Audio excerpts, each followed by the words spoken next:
Hop. Ouais, je crois que c'est bon. Non, vous rêvez pas, voilà, je suis là, en chair et en os, et je viens enfin vous présenter la critique de ce 15e film de la saga 007, Tuer n'est pas joué. Ça fait longtemps, hein, ça fait longtemps. Après une année où j'ai décidé de mettre en pause le concept, me voilà enfin de retour. Alors pourquoi j'ai déjà décidé d'abandonner le concept? Bah tout simplement parce que ça prenait beaucoup de temps, parce que pas assez d'interaction avec le public, et parce que je commençais un petit peu à me lasser. Mais enfin bon, voilà, je me suis lancé dans le projet, il faut quand même bien le terminer. On en est déjà au 15e film, je pense qu'on peut au moins aller jusqu'à 25, hein, c'est quand même pas mal. Et on va tenter de garder un rythme à peu près constant, hein, sur les prochaines vidéos de la critique 007. Ah si, vous allez voir, on va tenter d'enchaîner, hein. Franchement, si on se fait une vidéo tous les 2 mois, je pense qu'on sera pas mal. Et en plus, j'ai une petite idée, je me suis dit que les critiques, elles vont un petit peu plus s'étoffer avec le temps. Là où déjà, vous voyez, on est en face cam, il y aura plus de format audio sur James Bond, voilà, cette fois-ci, il y a du face cam, il y aura des petites images d'archives, des petites anecdotes, vous allez voir, on va bien s'éclater. Et je pense qu'on peut encore plus agrandir le concept de la critique là jusqu'au 25e film. Et qui sait, peut-être que là, hein, quand je critiquerai No Time to Die, le 26 il sera déjà sorti, hein. Bon, on s'est arrêté où déjà? Ah oui, ça me revient. Ça en est fini de Roger Moore, l'acteur qui aura incarné l'espion britannique pas moins de 7 fois rend son permis de tuer après une dernière apparition plus que fragile dans le dernier film en date, Dangereusement Vôtre. Et oui, généralement quand t'as besoin d'une doubleur cascade pour monter 1 ou 2 escaliers, c'est qu'il est temps de raccrocher. Même si Broccoli est particulièrement bien. Mais bon, ça je crois que Moore en est conscient. Enfin j'espère. Quoi qu'il en soit, il y avait du pain sur la planche, et il fallait élever à nouveau le personnage iconique dans les consciences, mais aussi et surtout dans les classements d'un box-office se faisant par moments capricieux. Broccoli n'allait certainement pas lâcher sa poule aux œufs d'or, et comptait sérieusement remettre un coup de polish au personnage culte. Pour cela, plusieurs concepts ont été proposés, notamment celui où l'on suivrait un jeune James Bond qui n'aurait pas encore obtenu son matricule et qui débuterait dans le milieu de l'espionnage. Mais estimant que le public n'était pas encore prêt à accueillir cette idée à bras ouverts, le concept ne fut pas retenu. Pour l'instant. Non, ici il fallait quelque chose de plus terre à terre, de plus sombre, de plus mature, et qui arriverait à se démarquer des films de Moore, jouant sur une corde beaucoup plus légère que ce que les nouvelles de Ian Fleming proposaient. Alors oui, on a un nouveau concept, une nouvelle tonalité à donner au prochain film, mais avant ça, il faudrait déjà peut-être un casting. Et c'est là que les galères commencent. Vous vous souvenez qu'un certain Timothy Dalton avait passé des auditions pour le rôle avant le début de la période Moore? Oui, celle qu'il avait lui-même déclinée car elle se disait trop jeune. Bah, figurez-vous que Broccoli s'est souvenu de lui et l'a rappelé. Sa conception du personnage avait fait l'unanimité, l'acteur gallois, souvent aperçu dans des pièces de théâtre et sur le petit écran, ne souhaite incarner le personnage que s'il peut y ajouter une touche de noirceur et surtout de subtilité. Une approche égale aux visions du producteur qui ne put s'empêcher de le faire signer pour les prochains films. Ah là là, mais ça c'est le meilleur des mondes. On n'aurait pas perdu de temps hein, si Timothy Dalton n'était pas engagé sur le film Brenda Starr de Robert Ellis Miller. Hein? Trop occupé, l'emploi du temps est beaucoup trop gros pour incarner 007. Le jeune homme est donc gentiment remercié par Albert Broccoli, qui doit finalement continuer sa période de casting. C'est ciao Timothy Dalton, tu prends la porte, ça dégage. Des essais de casting ont eu lieu sur des acteurs particulièrement connus, notamment Sam Neill qui a impressionné tout le monde. Sauf Broccoli qui fait la gueule comme d'habitude. Qui fait la gueule et qui n'avait Dieu que pour Lambert Wilson, le Frenchie qui avait passé un casting. Et bon, compliqué de prendre un français pour un rôle aussi anglais que celui-ci. C'est alors que Broccoli se souvient alors d'un jeune homme qu'il a rencontré sur le plateau de Rien que pour vos yeux, un certain Pierce Brosnan. Mais vas-y, tu t'es trompé, il y a une coupe dans ta putain de timeline là, qu'est-ce que tu racontes? C'est pas maintenant Pierce Brosnan. Non, vraiment pas, laisse-moi t'expliquer 30 secondes. Pierce Brosnan n'était autre que le mari de Cassandra Harris, actrice ayant incarné Isla von Schlaf,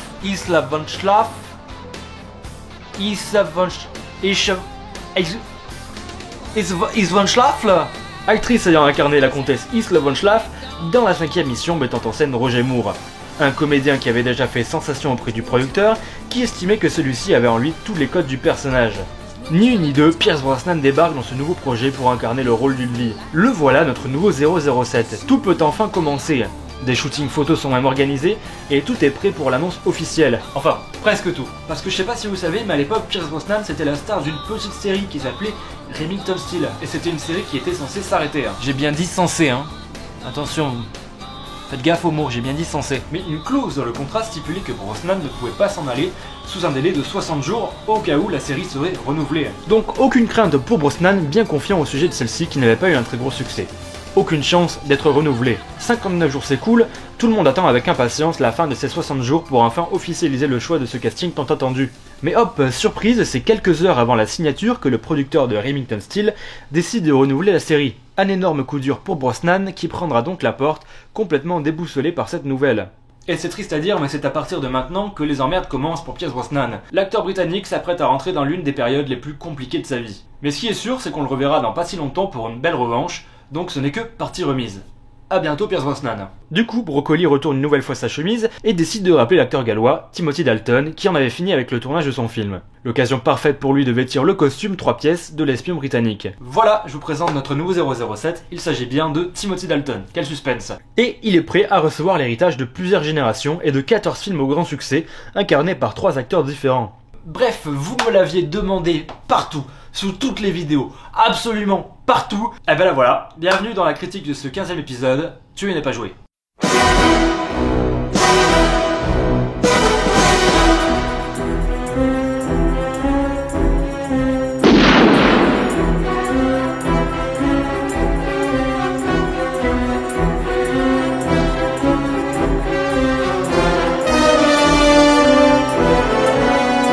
Pas joué est le dernier film de la saga avant le Casino Royale de 2006, reprenant une nouvelle de Ian Fleming. Une nouvelle appelée Bon baiser de Berlin qui aura figuré sur le Sunday Times à sa sortie. Peu d'éléments de celle-ci seront gardés dans le scénario de Richard Maybaum et Michael J. Wilson, qui se focaliseront plus sur l'aspect conflit politique très présent dans le film. Et on peut dire que le tournage commence sur les chapeaux de roue en septembre 1986, sur le rocher de Gibraltar. Une séquence pré-générique dans un décor fermé au grand public, mais ouvert exceptionnellement pour l'occasion par les forces de Sa Majesté en personne. Rien que ça. Et quel moment pour débuter un film pareil. Qu'on se le dise entre vous et moi, Tuer n'est pas joué est certainement l'un des plus grands oubliés de la saga. Celui qui a disparu des mémoires et que l'on se souvient comme un opus mineur dans une saga beaucoup trop dense pour que chaque épisode ait le droit à son barreau d'honneur. Un titre injuste pour le film quasiment parfait que constitue Tuer n'est pas joué, mais aussi injuste pour l'interprète de 007 qui n'aura jamais eu le succès ni l'attention qu'il mérite. Et ce même pour son deuxième et dernier film qui s'est complètement fait snobber à sa sortie. On y reviendra en temps voulu, mais... Quelle fraude, quelle fraude. Bref, simplement pour dire que le score qui a été réservé à ce film est absolument injuste. Et voici pourquoi. Eh les gars, je veux bien on s'est tapé là, 7 films de Roger Moore, là c'était marrant, c'était drôle, un humour potache, léger, un petit peu en dessous de la ceinture, mais il faudrait pas oublier qui est James Bond, et surtout d'où il vient. Dalton incarne parfaitement le personnage, et encore aujourd'hui je sais pertinemment qu'il est celui que je préfère voir dans le rôle, tant toutes les facettes du mythique personnage sont si subtilement développées dans cet opus.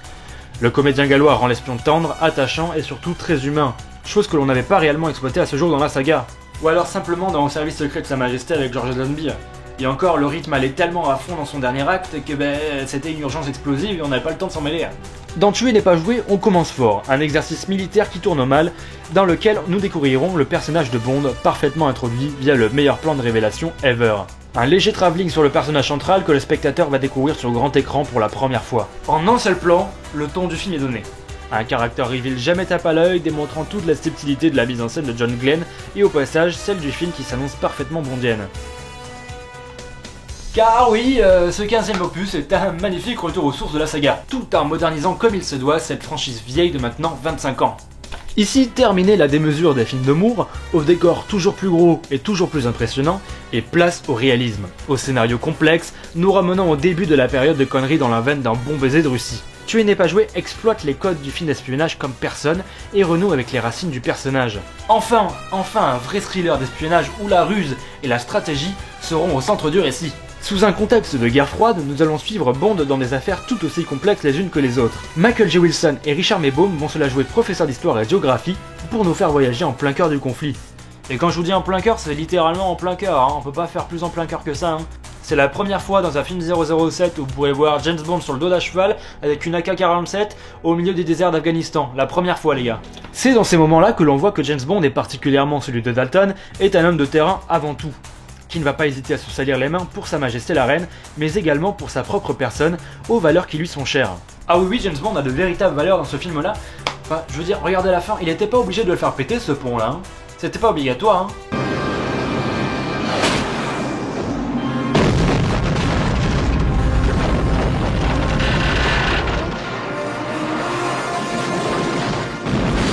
Mais par pure conviction, il l'a fait. C'est ce genre de subtils petits détails qui donne au Bond de Dalton son lot de qualité. L'homme de terrain ici méthodique, bagarreur, héroïque et d'une ténacité hors pair, mais complètement différent dans la première partie du film, où celui-ci se fera encore plus nuancé. Parce que oui, dans la première partie du film, James Bond a dû mener une enquête un petit peu partout dans le monde, nous ramenant au Bond un petit peu plus carte postale que l'on aimait tant. L'Angleterre, Gibraltar, en Autriche, dans la plus belle ville du monde, et je pèse mes mots, mais également au Maroc, en Californie où toutes les scènes du climax ont été tournées. Le film va à gauche, à droite et propose une belle foulée de séquences purement mondiennes au sein de ses décors sans jamais tape à l'œil comme bon nombre de ses prédécesseurs ont su l'être. Et je peux vous dire que ça fait véritablement plaisir de voir 007 évoluer au fil de ses destinations. Notamment lorsqu'il arrive à Vienne avec Cara Milovi, la Bond girl du film, il n'y avait pas meilleur choix de ville pour mettre au premier plan le petit amour naissant entre les deux personnages.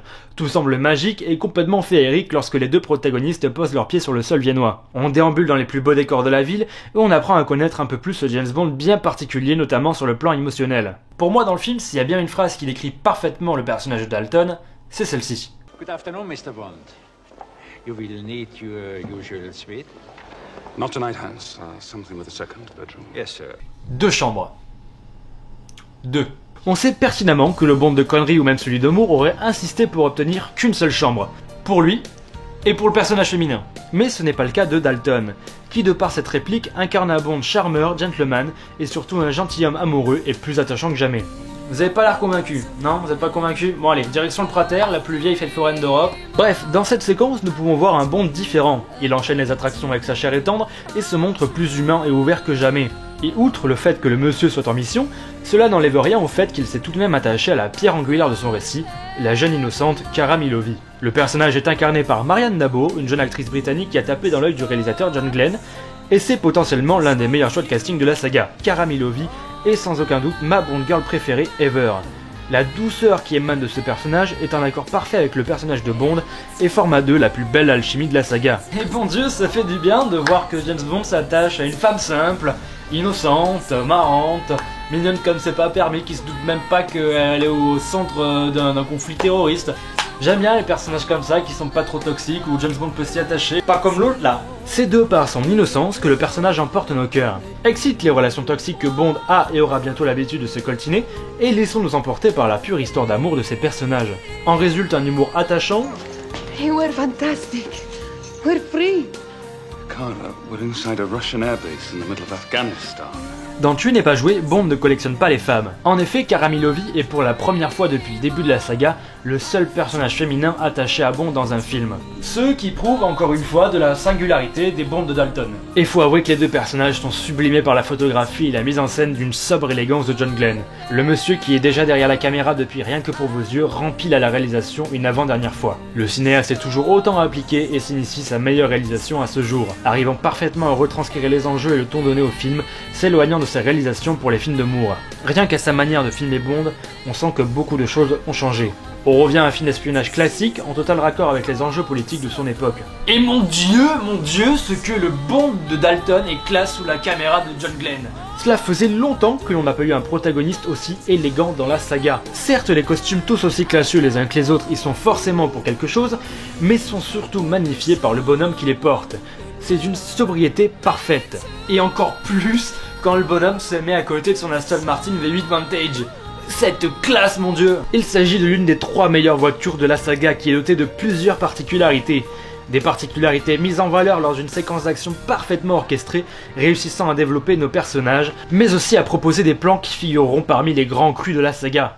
Ah oui, bah là pour le coup, tout le monde se souvient de cette séquence, hein. C'est pas le cas avec les autres séquences d'action du film, j'ai l'impression que tout le monde les a oubliées, mais celle-ci, là, il y a du monde, hein. Sérieusement, je n'entends personne parler de l'attaque de l'ambassade par Necros, alors qu'elle est bien brutale et permet de nous montrer d'autres personnages du service de Sa Majesté en action. Ou alors, je sais pas ce que vous avez d'autre, vous avez aussi la séquence finale dans le désert, qui est complètement explosive, ou même la séquence là en avion, mais qui est folle aussi cette séquence, ça va pas ou quoi? Comment on fait pour oublier un truc pareil? Tuer n'est pas joué est sans aucun doute un film oublié pour je ne sais quelle obscure raison.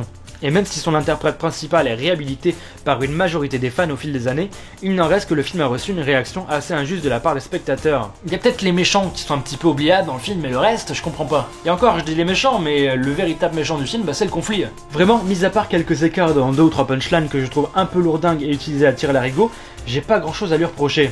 Sa découte scénaristique est ingénieuse, les personnages attachants et tous utiles à l'histoire, faisant ressortir de ce Bond dangereux, sachant exécuter son travail avec soin, un homme de conviction et de valeur, tout en gardant son côté sobre, attachant et avant tout humain. Tout cela au sein d'une véritable intrigue d'espionnage, comme on n'en voit que très peu, avec de belles séquences d'action, emportées par une bande originale signée John Barry qui est merveilleuse. Car oui, Dangereusement Vôtre, le dernier film de Roger Moore, pouvait signer la fin d'une ère, mais pour moi, Tuer n'est pas joué le fait encore plus. C'est effectivement sur ce film-là que John Barry décide de s'en aller. Et quel départ en fanfare! Il signe là sa meilleure bande originale de la saga. Les thèmes sont plus que convaincants et apportent une véritable touche d'héroïsme au film. Plus le fait que le compositeur a travaillé avec le groupe A1 et qui ont chanté la chanson de générique The Living Daylight. Et The Living Daylight est l'une des meilleures chansons de générique de toute cette saga. Sans aucun putain de doute. Et en fait j'ai l'impression que j'utilise beaucoup le mot meilleur de la saga, ananani nanana pour ce film-là, mais ouais. Comme quoi, vous voyez, hein, les films de Dalton... Puis ce sera aussi la première fois que l'on aura le droit à 2 chansons signées de Pretenders au sein du film, notamment sur le générique de fin. Le film sort sur nos écrans en 1987 et s'apprête à dévoiler au grand public un Bond dangereux, comme le prétexte ces affiches du film qui sont tout bonnement merveilleuses. Et cette affiche aura raison.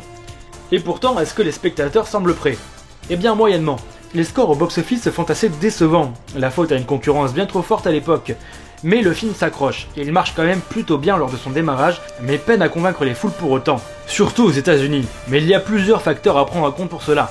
Premièrement, comme je vous l'ai dit, c'est qu'il y a énormément de concurrence. Surtout quand t'arrives en même temps que ces gros films de bourrin là, tel Rambo, Predator, L'Arme Fatale, forcément ça va être compliqué. Surtout que le Tu n'es pas joué, c'est vraiment l'antithèse de tout ça. Et deuxièmement, c'est le premier film d'un tout nouvel acteur. Rappelez-vous ce qui s'est passé avec Au service secret de Sa Majesté avec George Lazenby, qui s'est fait complètement défoncer à sa sortie. Voilà, donc figurez-vous que c'est à peu près pareil. Et ça, les producteurs sont bien au courant. Persuadés d'avoir à raison le Bond du siècle, ils ne se laissent pas décourager pour autant.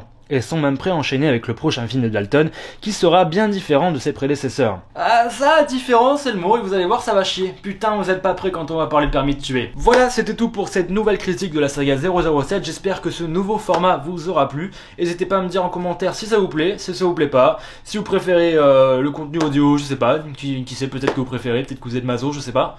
Moi je pense qu'au montage, je vais plus me régaler à monter un truc comme ça, là, avec des images archives, plutôt que de faire que de l'audio H24.